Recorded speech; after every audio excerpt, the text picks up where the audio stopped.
welcome to Subjective Thoughts.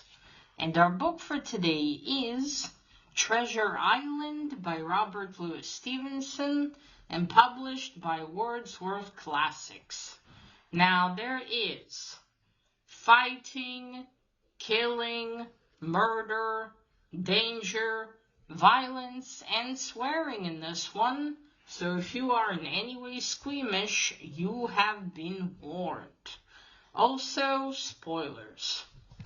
Alright, so this is another quite well-known classic, I think. And as I've discovered yesterday when I finished reading it, it's also written by the same man who wrote Dr. Jekyll and Mr. Hyde. I was like, holy shit. I read that one when I was a teenager and apparently only gave it 2 stars. I gotta reread it. But yeah, I was so surprised. I was like, wow, what do you know? Mr. Stevenson wrote a number of books, actually. But yeah, so Treasure Island's probably pretty well known. I think I first heard of the story actually with Treasure Planet, the animated movie that was made inspired by this. And if you watch that, you can see what they took from the book. So yeah, it's another one I was thinking of reading, and then I got a copy, bought a copy from my friend, and finally I finished it. Started reading it like 2 months ago. It took me a little while, but anyway, let's get to the story. So the story, our main character here is young Jim Hawkins. Right, Jim? Yeah, I think that was his name. Unless he had a full one. I think it's Jim Hawkins. Well, Jim Hawkins is a teenager. He's about, I think, probably 14, 15 maybe. And he works with his family, his mother and father, in the Admiral Benbow. That's where the story starts. And then one day a sailor, or well, in this case a pirate, comes. He has money and he starts staying at the inn. And it seems like he's waiting for something and constantly drinking rum. And is again, keeps waiting, asks Jim to keep looking out for a man with one leg. And so months pass like this until someone arrives to see this guy. His name is, what was his name? Something Bones. Bones was his surname. And a man arrives to see him, and after that, our poor guest at the Admiral Benbow's not doing too well. Oh, we also have the doctor character who's also in the movie, in the animated movie. And he comes over to check. Now, while this is happening, Jim's father unfortunately passes away, so that leaves just Jim and his mother. To take care of themselves. But things only get worse after that, because this Bones gentleman apparently had a map to a treasure by the captain that he used to work for, Captain Flint. So he has the map to that. And so other members from the former crew start arriving. One of them is now a blind bagger. And he says that, tell Bones that he doesn't come out at this hour, we will come. And so Jim and his mother, they ride out to get help. This is, well, what are they going to do? Because Bones dies on them as well. And so they ride out to the doctor and to the squire, but there's no one that can help them, and people are too afraid to help them. But the mother insists to go back, that she won't give up her inn without a fight. And so they run back, she and Jim, And they've made it. The pirates have not arrived yet, so they go and search Bones's room in the inn, and they find money there, and they also find a package with the map. And they still don't know what that is. Jim takes it with him, and the mom deliberates because she wants to take some of the money for what Bones has owed them because he hasn't been paying them. They were too afraid to, throw him out. And because of that deliberation, they're caught with the pirates arriving. But they do run out and somehow manage to hide. And then the blind guy, Pew, there we go, his name was Pew, arrives with the other ones. And they go inside the inn to look for the map, and they start breaking things inside and destroying everything. Well, somehow it ends well for them, for Jim and his mother, because help ends up arriving, and the pirates scatter, and Pew gets killed because he basically gets under the legs of a horse and gets stomped to death. And that's it. Jim and his mother are safe. They stay with neighbors, but then Jim brings over the map that he found, which at first they didn't know was a map. And so it is decided, after they figure out what it is, that the squire and the doctor are going to go and look for this treasure after they get a captain in the ship. And then they'll call for Jim and take him with them. So Jim gets to go on an adventure. So it takes a while to make the preparations, and then Jim is called, and he's taken to the port where they're going to leave from.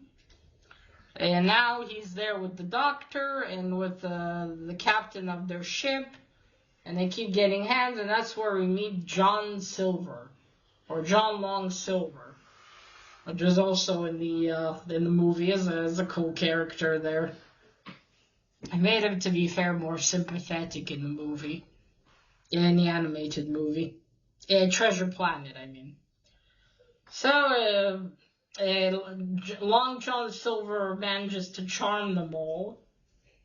And Jim says, for the time he knew what kind of man he was. Now he comes with his parrot, a bird named Captain Flint. A female bird. And so that's it. They said to the island where the treasure is. Now, of course, only Jim, the doctor, the squire, and the captain know of have the map, and they don't obviously show it to the other shipmates. And so they reach the island after some time. And then that's where things start to take a bad turn, because you can see because Long John Silver made sure to basically, he made sure to have more than half of the hands on the ship to be ones that he knows, so that they could start a mutiny later on. And so that's what is done. As soon as they reach the island, they're like, the captain's like, okay, man, why don't you take an afternoon off? It is very hot, and so they take boats and leave, while the rest of them stay, because there are some honest men still left on board. But then Jim decides on a whim, by the way, Jim is the one that helps them discover that there will be a mutiny, that John Silver is going to kill them. He ends up, he goes to get an apple from a barrel, but there's no apples left, and he ends up staying there in the barrel. And that's when inside the barrel. And that's when the others come, and they start talking about the plan.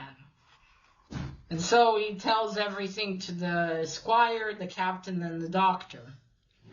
And thus, that saves their lives, because now they know what's going to happen. But then when they get to the island, Jim runs off to go on the island and also explore.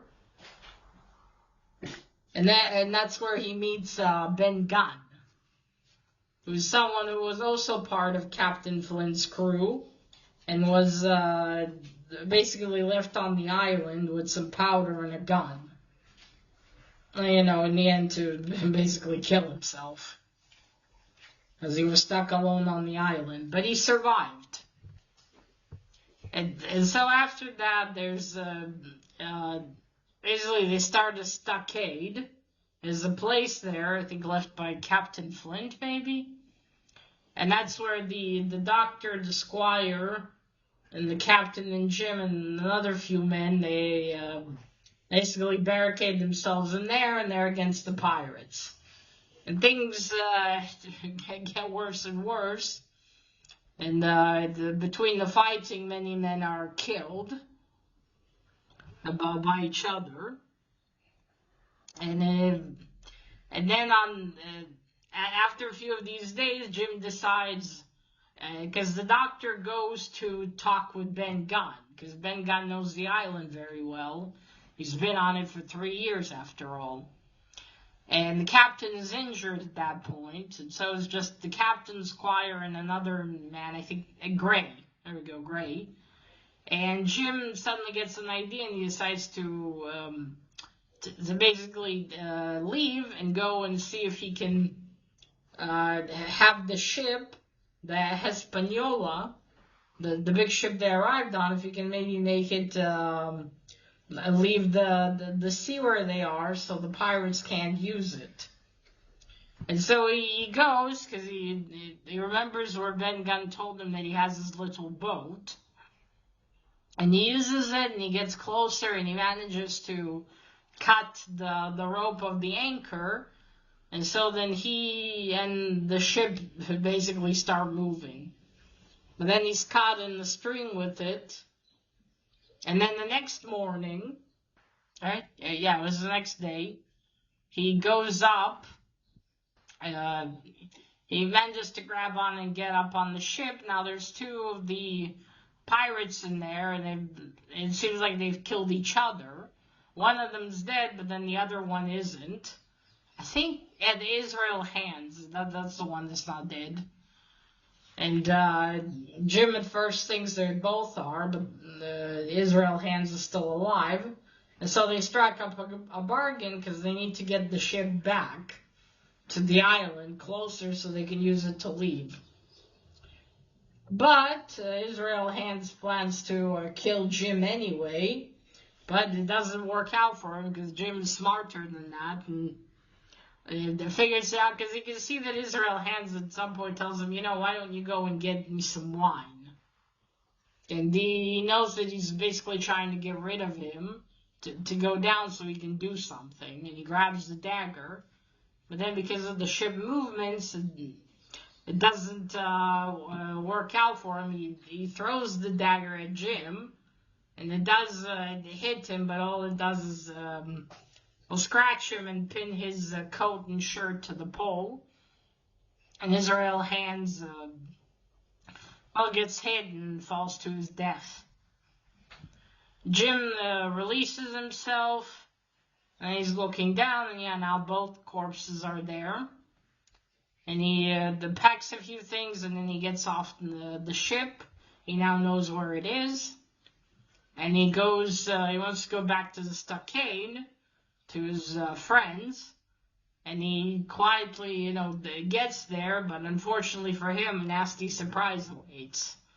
Because in there are not his friends, but Captain Long John Silver, his bird, and the rest of the pirates that are still alive.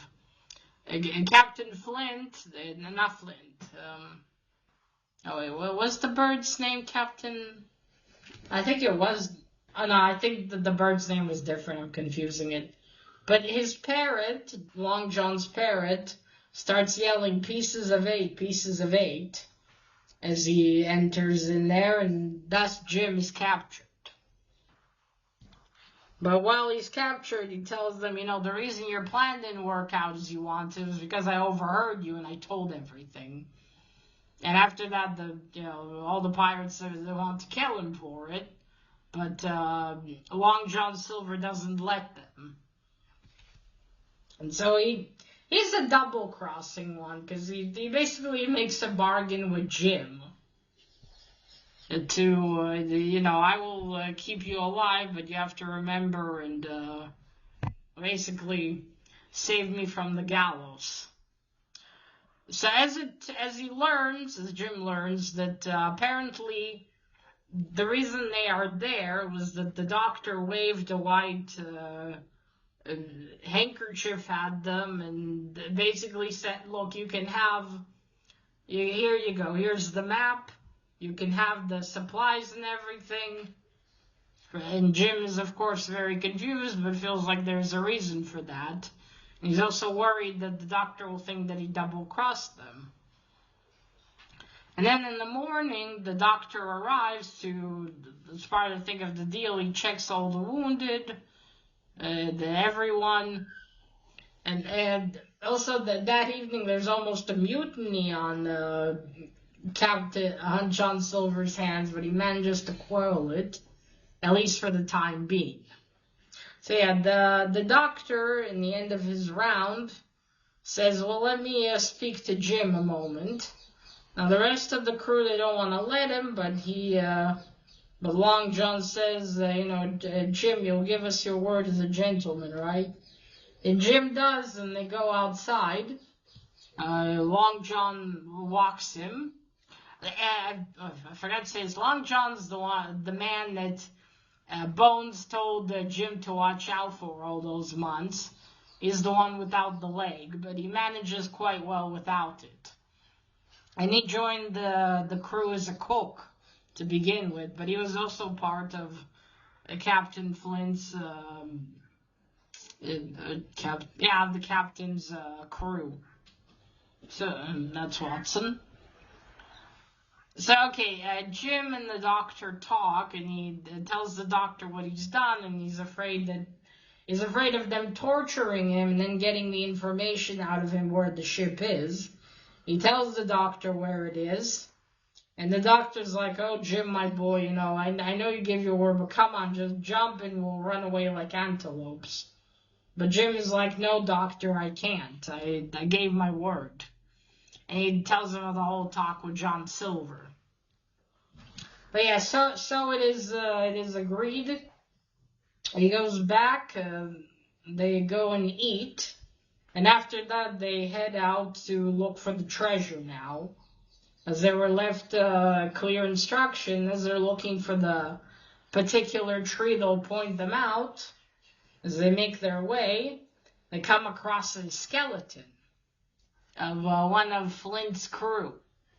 And Long John says, well, he's probably the one who left it there. That would be his kind of joke.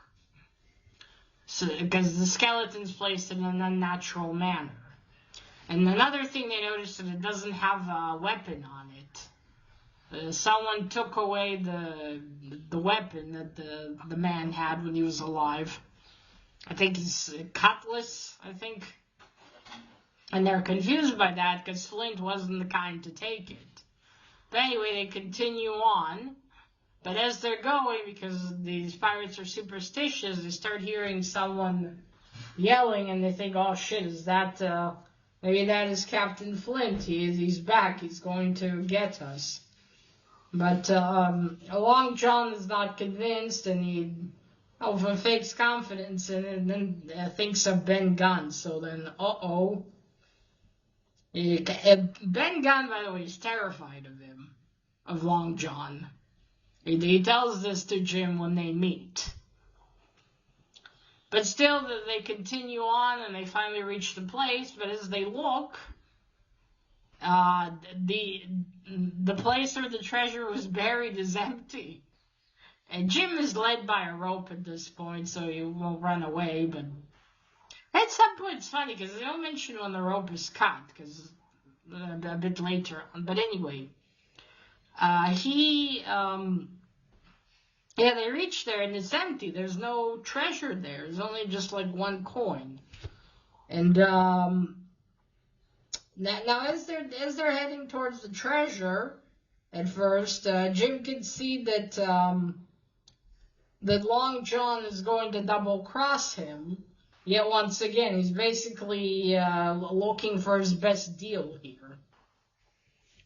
And so as they reach, he's like recalculates again and gives Jim a gun and tells him, okay, go back now, my boy, to make some room between them and the other pirates. And Jim is a bit disgusted by him now. But what is he going to do? And then things look hopeless, that the pirates are going to attack them, and suddenly they're shot. Pirates are shot from somewhere else.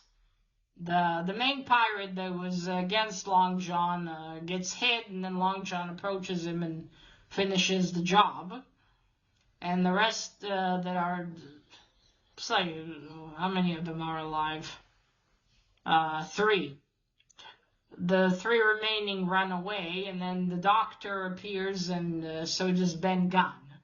So yeah, it was Ben Gunn that used their superstition against them.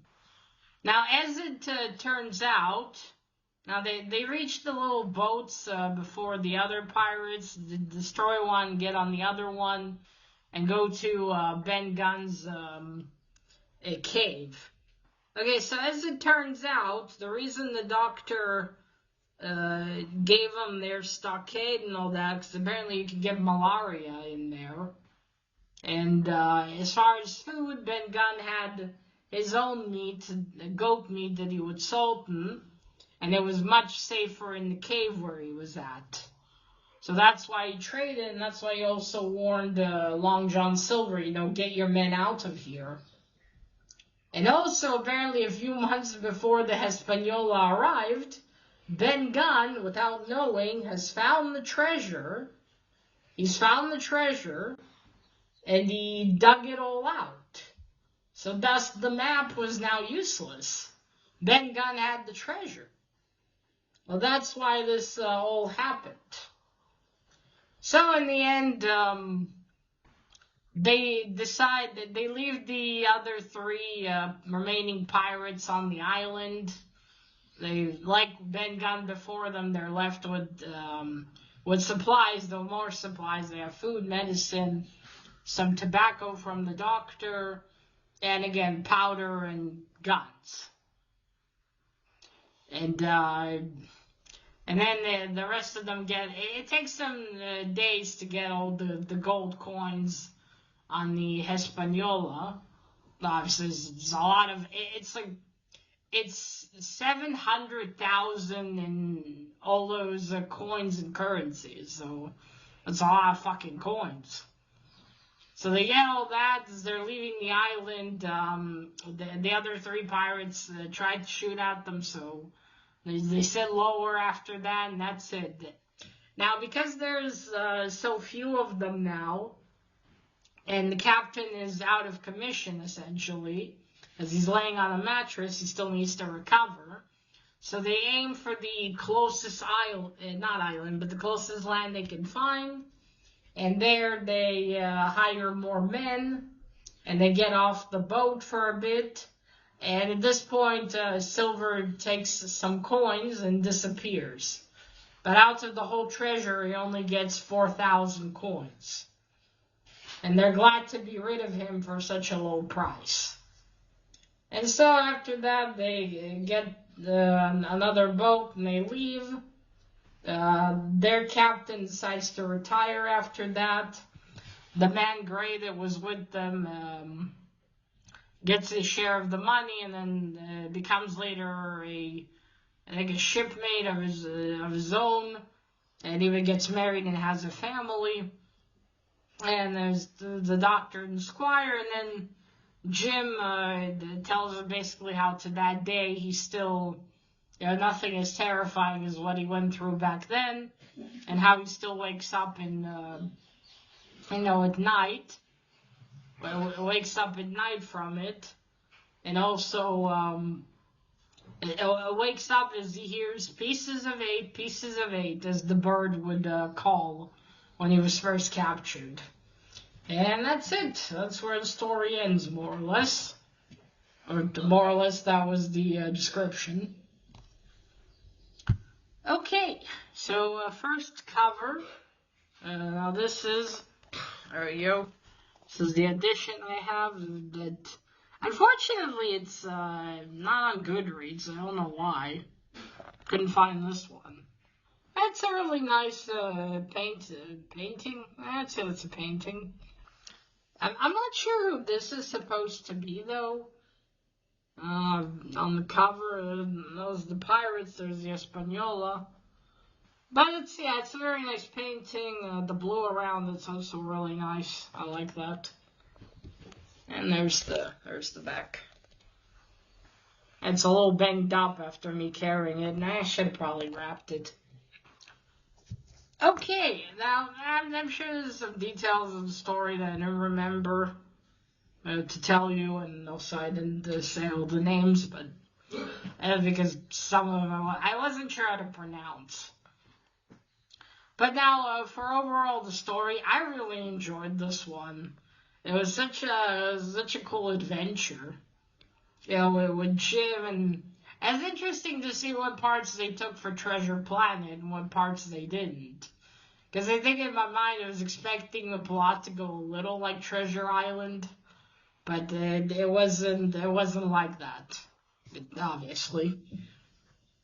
But yeah, I like Jim's character, and I think in the Treasure Planet he's a little bit older than here. And again, they made Long John Silver a lot more sympathetic in that one than he is here. Here he's just basically willing to double-cross anyone. He's very charismatic and can put on the charm very easily. It's lucky that Jim is such a sharp boy, or else he would have fallen for it and they would have been doomed. But yeah, it's interesting how Jim had got basically roped into the whole thing.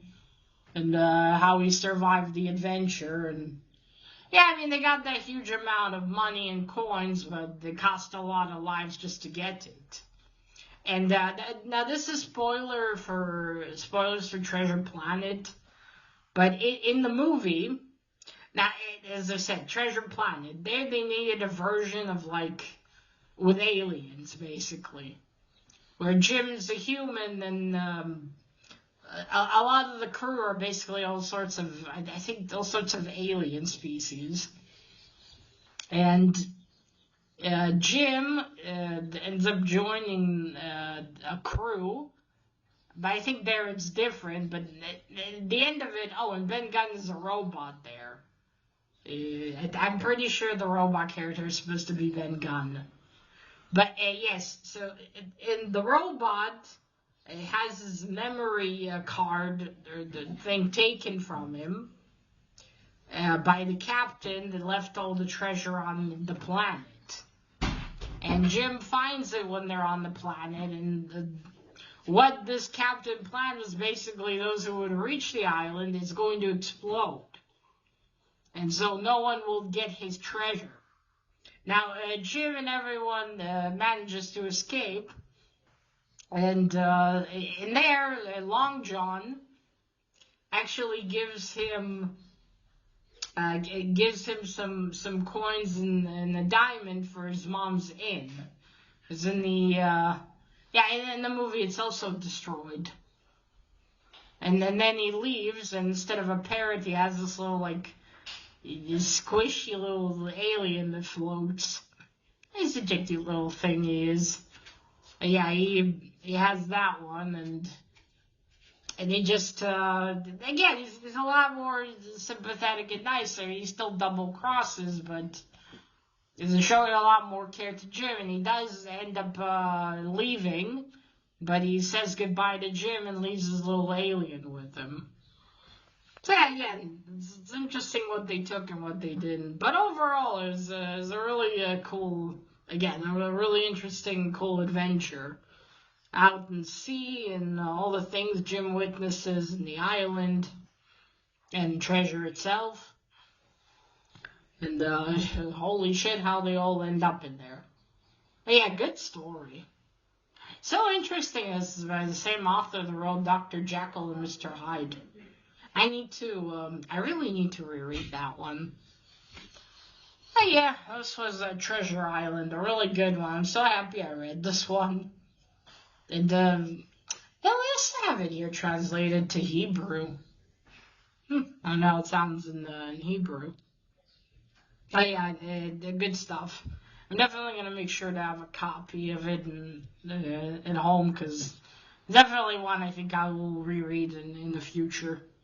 So yeah, I highly recommend this one if you end up seeing it somewhere, or if you're a fan of Mr. Robert Louis Stevenson, which you might be, because again, he wrote a bunch of other books.